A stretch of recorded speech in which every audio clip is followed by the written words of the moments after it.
Hello, what is up everybody? RL57 here, back with yet another diecast car video. And in today's video we have the Hot Wheels 1992 Dodge Viper RT/10, and this is number 9 out of 10 from Hot Wheels Exotics, and number 236 out of 250.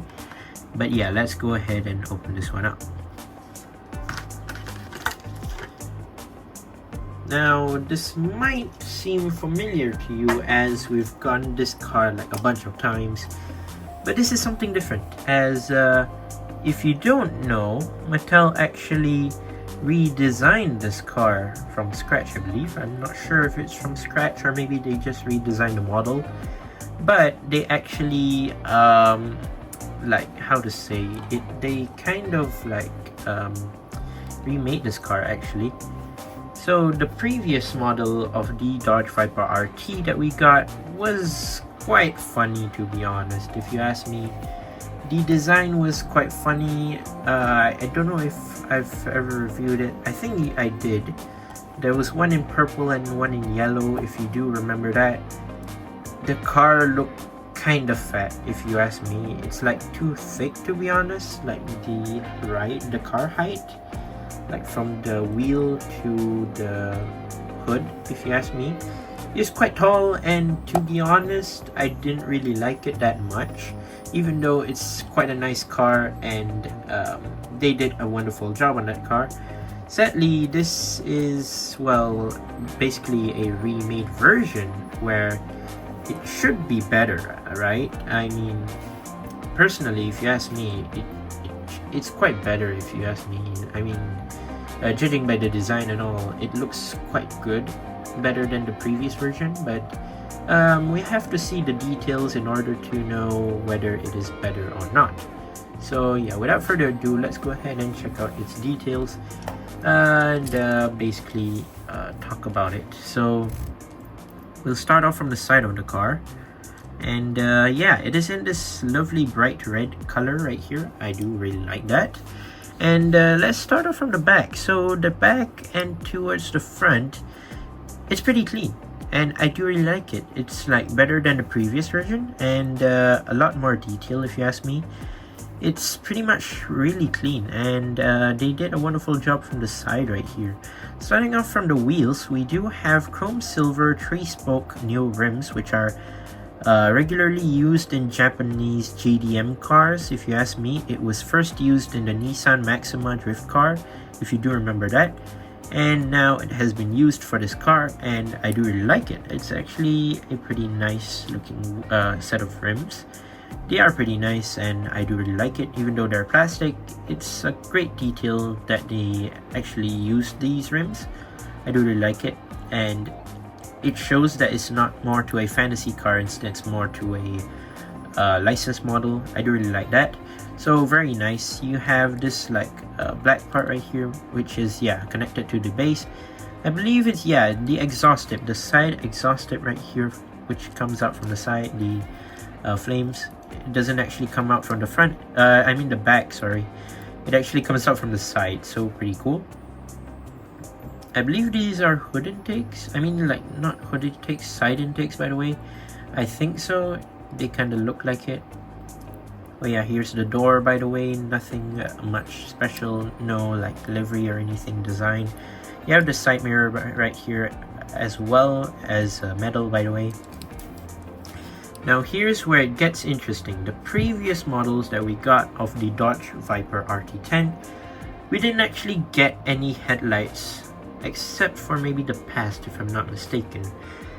The first time it released, I believe it did have headlights and rear lights, but this one, well, they actually included the headlights, and if you ask me personally, they look great. But to me, this car in red, when you look at it from the front, like this angle right here, it reminds me of the Mazda MX-5 Miata, if for some reason. Maybe some of you know which model I'm talking about, the MX-5. It kind of reminds me of that for some reason. But yeah, you do have detailed, clean headlights, which are printed, by the way, not transparent or anything. Dodge logo right there. Moving on to the front part of the car right here, you have some intakes right here as well. And you have this front grille, which is not really detailed, but maybe you can custom it by yourself. Maybe you can add a black lining or so, which is very neat, and I do really like that. You have a long hood for the car. Basically, this is a long hooded car as well. And yeah, you have some hood intakes on the hood as well, which is in black. I believe similar to the interior. Similar parts used for the interior as well. Yeah, slightly tinted for the windshield right here. It's not like regular tint or anything. It's slightly tinted, which I do really like. Blacked out interior. I mean, it looks good. The two-seater interior looks awesome. I do really like that. You have this part right here, which I don't remember what's it called, but yeah, it's like, is it for airflow? I don't remember basically. But yeah, it's used for something if I'm not mistaken. It has something related with the convertible, but I kind of forgot. But yeah, it's fine. Here is the side. So yeah, pretty clean as always, like just now. The right side, Wednesday is the left side, and it looks pretty clean. I do really want to see people customize this, maybe like add more details to the grille and maybe add more details or decals or anything. But yeah, the clean version looks absolutely wild. I do really like it. And let's move on to the rear of the car. You do have colored rear lights, which are pretty neat.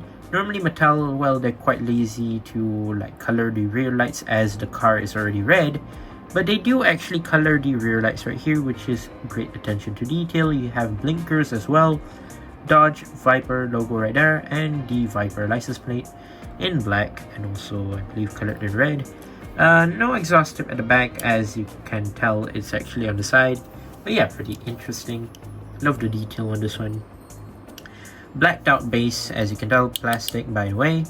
Dodgeviper RT10, 2023 Mattel and made in Malaysia, Hot Wheels. Overall, I would say Hot Wheels did a phenomenal job on this car as well. For the color, I would say it's a quick, good thumbs up, to be honest. I mean, if you're asking me for a like $1 car for if you're in the US, it's $1. But if you ask me, it's yeah, a pretty good masterpiece right here. I mean, at least you have the headlight details, rear light details. You have nice set of rims. Maybe you can change it if you want. If you decide to keep it, yeah, it will look great. And yeah, overall the details of this car look quite nice, to be honest. They look great, and I hope maybe Mattel will release this car in maybe in like a nicer color as well. Maybe dark blue, maybe yellow. It would be nice. But yeah, the red color obviously looks pretty great. It's as itself, obviously. But yeah, from the front it kind of reminds me of a MX-5 Miata for some reason. But still, it looks pretty nice. I do really like it. Great convertible. And I love the fact that they actually like remake the casting, which is pretty nice. Thumbs up for Mattel. And once again, I'd like to say thank you guys for watching. See my videos. Don't forget to leave a like and subscribe. Leave a comment down below whether you think this car looks greater in the newer version or not. And once again, I'd like to say thank you guys for watching. See my videos. Don't forget to leave a like and subscribe. And I'll see you guys in the next one. See you soon. Bye bye.